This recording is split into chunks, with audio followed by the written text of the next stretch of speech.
Bonjour, donc présentation d'un pilotage de moteur à courant continu en PWM. Donc l'approche était partie d'un LM339, un comparateur à drain ouvert. Vous voyez, drain ouvert, c'est-à-dire qu'il faut une résistance de pull-up pour que la sortie commute. Donc on a pris le schéma qui était proposé dans la datasheet, puis on l'a adapté en fonctionnement. Voilà, donc c'est pas celui-ci, c'est celui-ci, voilà. Donc là, on retrouve un oscillateur, avec charge de C1, oscillateur instable, charge et décharge de C1, un comparateur, collecteur ouvert, pardon, drain ouvert, la résistance de pull-up, pour avoir du, du 5 volts en sortie.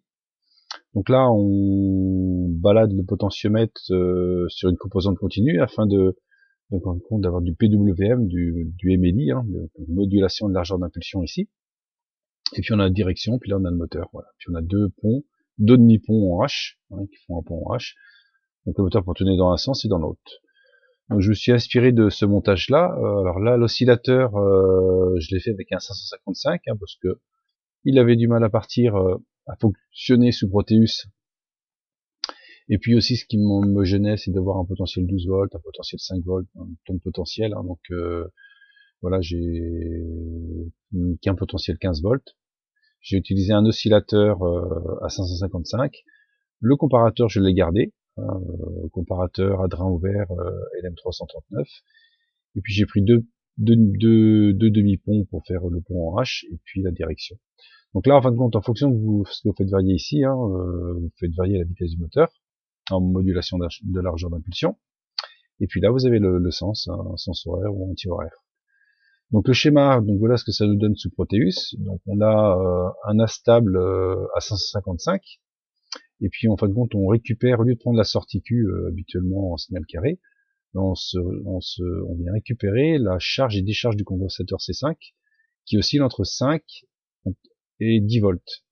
Un tiers et deux tiers de VCC, donc VCC 15 volts, donc deux tiers ça fait 10 volts, un tiers ça fait 5. Donc on a un oscillateur qui oscille entre 0 et entre 5 et 10 volts.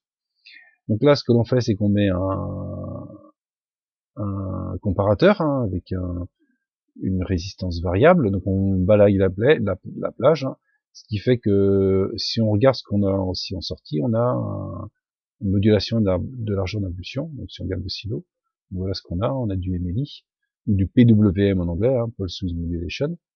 Et puis suivant le positionnement du curseur, on va de 0, un signal 0 on va le dépasser un petit peu.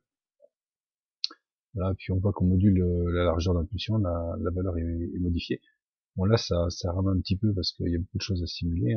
Voilà, donc ça rafraîchit. Voilà, donc là on a modulé la largeur d'impulsion. On va fermer ça pour limiter. Et puis en demi-pont, j'ai pris un IR2104, qui est un demi-pont, celui-là. Voilà, le demi-pont, voilà, avec deux transistors mousse de puissance. J'ai modifié le VB, je l'ai mis sur le signal, sur la tension de sortie. Donc shutdown, donc si on met un niveau logique 0 ici, on éteint le demi-pont, et puis là on peut faire donc le PWM on le fait ici, et puis le IN c'est pour le sens, dans un sens positif ou négatif.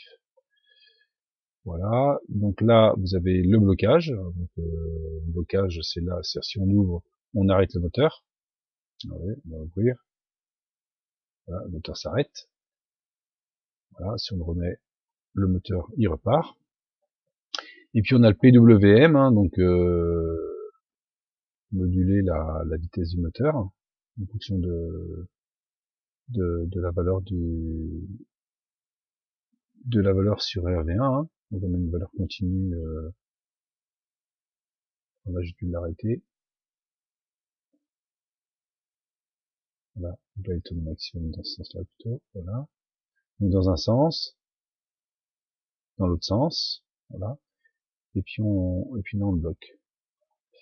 Donc là, vous avez un transistor MOS, un VN2222 pour inverser la commande. Bon là j'ai mis un pont diviseur pour diminuer la tension VGS, mais je pense que c'est pas utile, on peut mettre directement une 1K. Donc là on est en 15 volts de potentiel, on est au niveau du moteur, on est en 90 volts. On peut monter, hein, si on regarde, on peut monter jusqu'à 600 volts hein, au niveau du pont H. Bon, après il faut là l'IRF 520, hein, si on regarde la donne de l'IRF 520, eh bien au maximum c'est 100 volts, les courants directs 10 ampères. Voilà, il y aura peut-être un petit calcul de radiateur de dissipateur à faire hein, pour les transistors MOS. Voilà. Et puis en fin de compte, le transistor MOS qui est là, il est juste là pour inverser la commande du deuxième pont. Hein, c'est-à-dire qu'on a un fonctionnement comme ceci, voilà. On sature ces deux-là, on sature Q1 et Q4, ou Q3 et Q2. Voilà. Et quand on a le blocage, donc là il y a les potentiels de sortie, on voit qu'on a, pour 90 volts, on a 74 volts avec un courant de 8 ampères. Par 8 ampères, excusez-moi, là on est en blocage, on va le remettre, voilà, on a un courant de 6 ampères 8, hein, pour une tension de 82 volts, hein, 82 volts au lieu de 90, voilà. Donc ce petit contrôle de moteur à courant continu.